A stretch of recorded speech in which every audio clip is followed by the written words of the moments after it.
بسم الله الرحمن الرحيم. عن سعد بن أبي وقاص رضي الله تعالى عنه قال قال رسول الله صلى الله تعالى عليه وسلم في الحديث: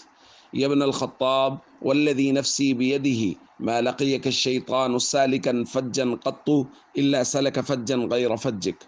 رواہ البخاری۔ نبی کریم صلی اللہ علیہ وسلم نے حضرت عمر رضی اللہ تعالیٰ عنہ کو مخاطب کر کے ارشاد فرمایا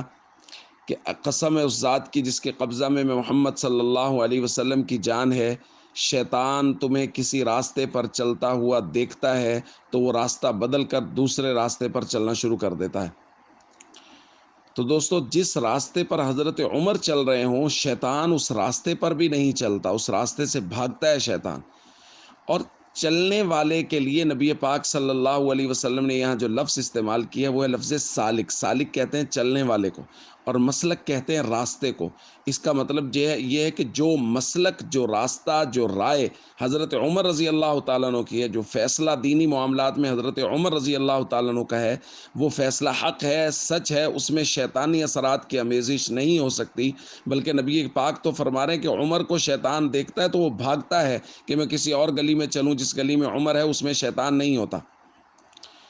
تو دوستو، حضرت عمر کی یہ بہت واضح فضیلت ہے۔ اب اگر کوئی شخص، کوئی گروہ، کوئی جماعت وہ حضرت عمر رضی اللہ تعالیٰ عنہ کے بارے میں نازیبا جملہ بولتا ہے، ان کا کوئی خطیب نازیبا جملہ بولتا ہے، یا آج کل تو دیکھنے میں آ رہا ہے کہ ٹی وی چینلز پہ بیٹھ کے لوگ کہہ رہے ہیں کہ حضرت عمر کو ہم خلیفہ راشد نہیں مانتے، تو اگر کوئی ایسا شخص ہے، ایسا گروہ ہے، تو یقین کر لیجئے کہ یہ لوگ شیطانی لوگ ہیں، یہ شیطان کے چیلے ہیں، یہ لوگوں کے دلوں میں وساوس ڈال رہے ہیں، یہ انسان کی شکلوں میں شیطان ہے، جیسا کہ قرآن پاک میں من الجنۃ والناس کہ شیطان جنوں میں بھی ہوتے ہیں اور انسانوں میں بھی۔ اس لیے ان لوگوں سے، اس گروہ سے دور رہیں کہ نبی پاک صلی اللہ علیہ وسلم تو فرما رہے ہیں کہ جو راستہ عمر کا ہے شیطان اس کے قریب بھی نہیں آتا، اور یہ لوگ حضرت عمر رضی اللہ تعالیٰ عنہ کے بارے میں اس طرح کے جملے بول رہے ہیں، تو یاد رکھیے کہ یہ لوگ راہ راست سے ہٹے ہوئے ہیں، حق راستے سے بہت دور ہیں اور شیطان کے راستے پر ہیں، بلکہ یہ خود شیطان ہیں، چونکہ عمر کا راستہ حق کا راستہ ہے، جس راستے پر عمر ہے اس راستے پر کبھی بھی شیطان نہیں آ سکتا۔ السلام علیکم ورحمۃ اللہ وبرکاتہ۔